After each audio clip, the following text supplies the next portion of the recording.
Everyone, तो once again हम लोग आगे का चैप्टर जो क्लास 9th का आपने पिछले वीडियो में देखा था, पिछले लेक्चर में देखा था, आधी चीज़ें हमने पढ़ ली थी। मैंने आपको बताया था कि आधी चीज़ें हम इस वीडियो में कवर कर रहे हैं, आधी चीज़ें हम नेक्स्ट वीडियो में कवर करेंगे। ठीक है, चलिए इसमें क्या होगा, क्वेश्चन नंबर 11 ध्यान से देखिए। सिंप्लीफाई करने बोल रहा, बहुत ईजी होता है ये, फर्स्ट बहुत ज़्यादा ईजी हो जाता है।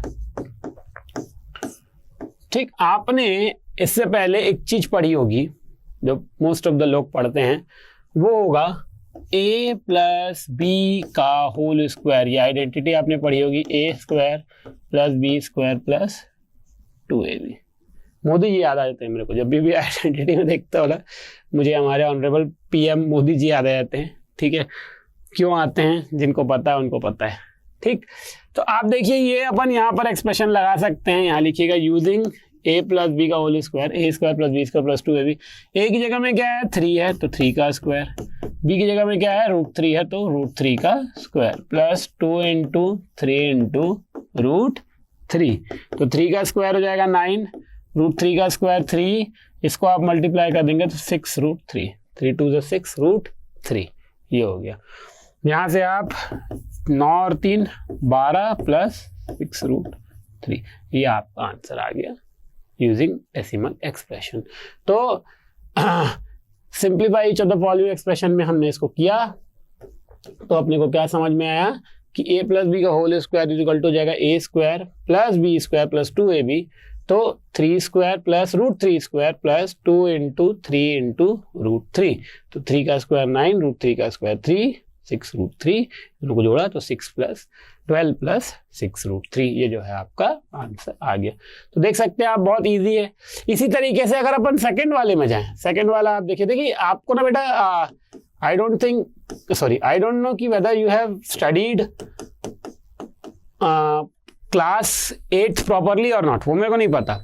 ठीक है, बट एक चीज मैं जानता हूं कि आप लोग, ठीक है, आइडेंटिटी ठीक से पढ़ के आए होंगे, मतलब ये मैं मान के चल रहा हूं। तो देखिए यहाँ पर अपन जो आइडेंटिटी लगा रहे हैं वो a minus b a plus b, तो a square minus b square की आइडेंटिटी यहाँ पर लग रही है। ठीक है, अब a square minus b square वाली आइडेंटिटी लगी, तो a की जगह पे क्या है बेटा, यहाँ पर a की जगह √5, तो जाएगा √5 का स्क्वायर माइनस √2 का स्क्वायर, तो √5 का स्क्वायर क्या हो जाएगा 5 माइनस √2 का स्क्वायर क्या हो जाएगा 2, तो कितना आ गया 3 आ गया। इस तरीके से बनेगा। अब आप पूछ सकते हो कि सर अगर आइडेंटिटी नहीं लगी तो, ये भी एक वैलिड क्वेश्चन है ना। मान लीजिए आइडेंटिटी नहीं लगी, तब फिर अपन क्या करेंगे, एकदम वैलिड सवाल है। ठीक है, कि हाँ अभी तो आइडेंटिटी लग जा रही है, लेकिन अगर आइडेंटिटी नहीं लगी तो क्या होगा। चलिए उसके लिए भी मेरे पास एक क्वेश्चन मैं अपनी तरफ से ले रहा हूँ यहाँ पर। ठीक है, थर्ड क्वेश्चन इसका, कि सपोज √2 प्लस √3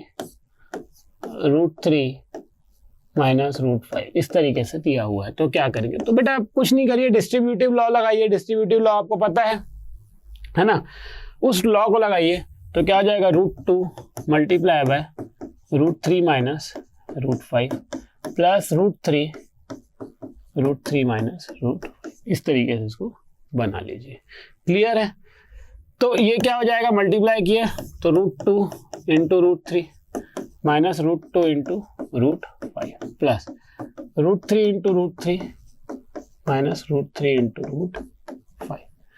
ये आप देख लीजिए, √2 इंटू √3, √2 इंटू √5, √3 इंटू √3, √3 इंटू √5, इस तरीके से आप इसको कर। डिस्ट्रीब्यूटिव लॉ सुना होगा आपने, है ना।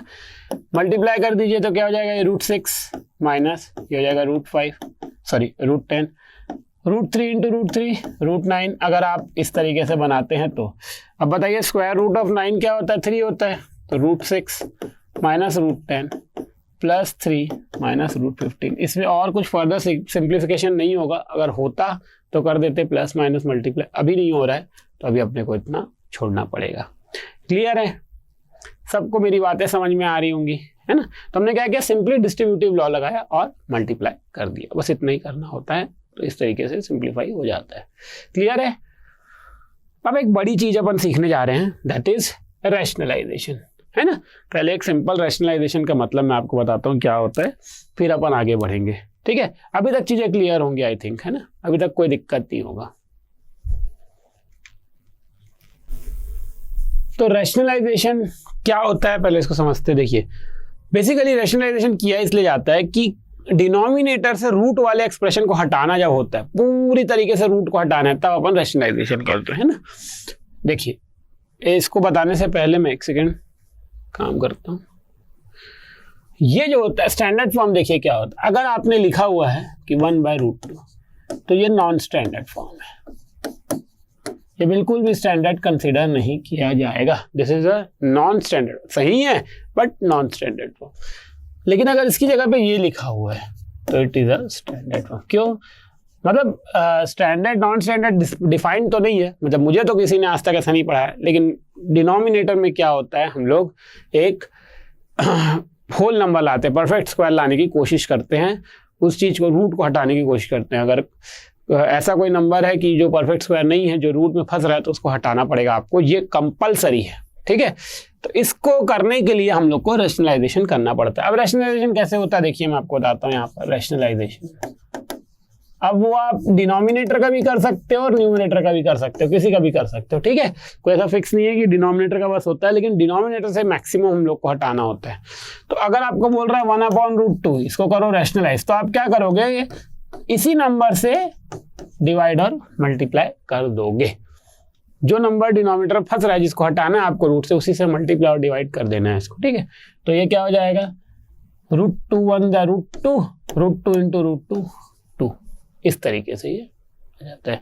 वैसे अगर मैं बोलता हूँ कि 3/√2, तो ये क्या फिर से क्या होगा, √2/√2। तो 3 × √2 क्या हो जाएगा, 3√2, और √2 क्या हो जाएगा, 2। इस तरीके से ये आ जाता है, ठीक है। 5/√5, देखिए ये इंटरेस्टिंग है, ठीक। फिर क्या करूंगा मैं, √5 से मल्टीप्लाई, √5 से डिवाइड, तो 5√5 हो जाएगा ये, और नीचे वाला क्या हो जाएगा, 5। आपको ये बात पता होनी चाहिए कि कभी भी 5 और √5 मल्टीप्लाई होके नहीं होता, सेम नंबर बस मल्टीप्लाई होता है। तो ये 5 और ये 5 कट गया, दैट मीन्स आंसर क्या आ गया, √5। तो इसको आप थोड़ा सा याद रखो, मैं इसको वाइट में कर देता हूँ कि कभी भी ऐसा एक्सप्रेशन आपको अगर मिले तो इसका आंसर क्या आता है, √5 आ जाता है। ऊपर नीचे का रूट कैंसिल हो जाता है। बहुत सारे बच्चे पूछते हैं कि सर ऐसा कैसे हुआ, आगे जब मैं करता हूँ तो बेटा रैशनलाइजेशन से ये चीज़ पॉसिबल होती है, ठीक है। अब आते हैं 2 टर्म वाला रैशनलाइजेशन कैसे होगा। मतलब अगर ये ऐसा है कि अपने को दिया हुआ है, लेट क्या लिखूं, अब इसको तो कुछ लिख भी नहीं सकता, p/q = 1/√7 - √6। तो इस तरीके से दिया हुआ ये है ना।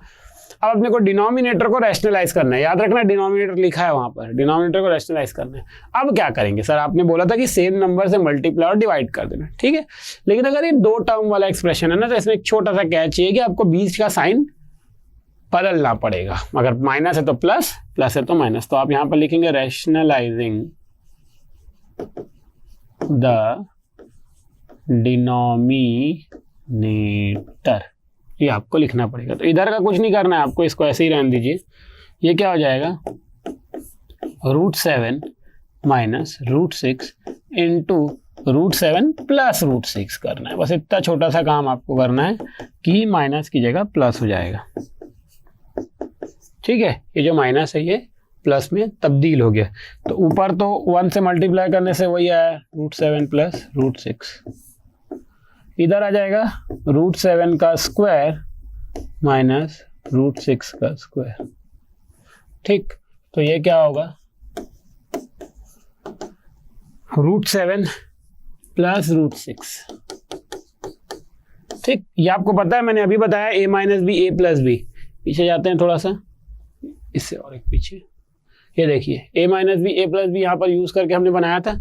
तो सेम इसमें भी हम वही कर रहे हैं, a - b a + b, तो a² - b²। तो ये क्या हो जाएगा, 7 - 6। तो ये क्या हो जाएगा, p/q = √7 + √6, क्योंकि 7 में 6 माइनस करने से ये आता है। तो देखिए रैशनलाइज करके सिंपल है। तो नीचे में जो टर्म है ना, वो पूरी तरीके से रूट से हट जाना चाहिए, ये मकसद है, ठीक है। अगला वाला जैसे क्वेश्चन है, अगला वाला भी लेट, सेकेंड क्वेश्चन 1/√7 - 2। तो इसको भी क्या करेंगे, रैशनलाइजिंग द डिनोमिनेटर। डिनोमिनेटर को अपन रैशनलाइज कर रहे हैं, तो क्या होगा 1/√7 minus 2 into √7 plus 2 upon √7 plus 2, इस तरीके से ये आ जाएगा। ठीक है, अब इसको अपन मल्टीप्लाई कर देंगे तो क्या हो जाएगा √7 plus 2 upon a² minus b²। ठीक है बच्चों, हर बार यही आएगा ना नीचे, तो ये √7 प्लस 2 अपॉन ये हो जाएगा 7 माइनस 4, 7 माइनस 4 हो गया। ठीक है, तो ये क्या हो जाएगा √7 प्लस 2/3, आप इसको p/q लेके बनाना। ठीक है, आप तो ये जाएगा √7/3 प्लस 2/3, ये हमने सेपरेट कर दिया डिनोमिनेटर को, √7/3 प्लस 2/3, इस तरीके से जो है आपका पूरा सॉल्व हो गया। तो इस तरीके से आप किसी भी नंबर को सॉल्व कर सकते हो। मजा कब आता है पता है? मजा तब आता है जो मैं अगला क्वेश्चन आपको अपने से मैं यहाँ पर दे रहा हूँ। ठीक है, अच्छा इसमें जो एक्स्ट्रा चीजें मैंने दी है ना, वो आर डी शर्मा के क्वेश्चन। आप, मेरा काम है आपको इस अभी आर डी शर्मा के भी क्वेश्चंस में लाइव हम यूट्यूब पे जाएंगे और वहाँ पर सिर्फ आर डी शर्मा के क्वेश्चन कवर करेंगे। उनके लिए रखूंगा स्पेशल लाइव, जो कि चाहता है मैथ्स में एडवांस लेवल के क्वेश्चन सॉल्व करना। अभी हम यहाँ पर पूरा बेसिक एनसीईआरटी कवर कर रहे हैं, बेसिक एनसीईआरटी। ठीक है, सीजी बोर्ड वालों के लिए अलग से वीडियो आएगा उनके चैप्टर के लिए, सीबीएसई वालों का जो चैप्टर है वो अलग लेवल पे हम चल रहे हैं, पूरा एनसीईआरटी कवर कर रहे हैं। तो देखिए अगला अगर मैं देखूं आपको, मैं बोलूं कि इसको सिंप्लीफाई कीजिए, क्वेश्चन आएगा आपका कि सिंप्लीफाई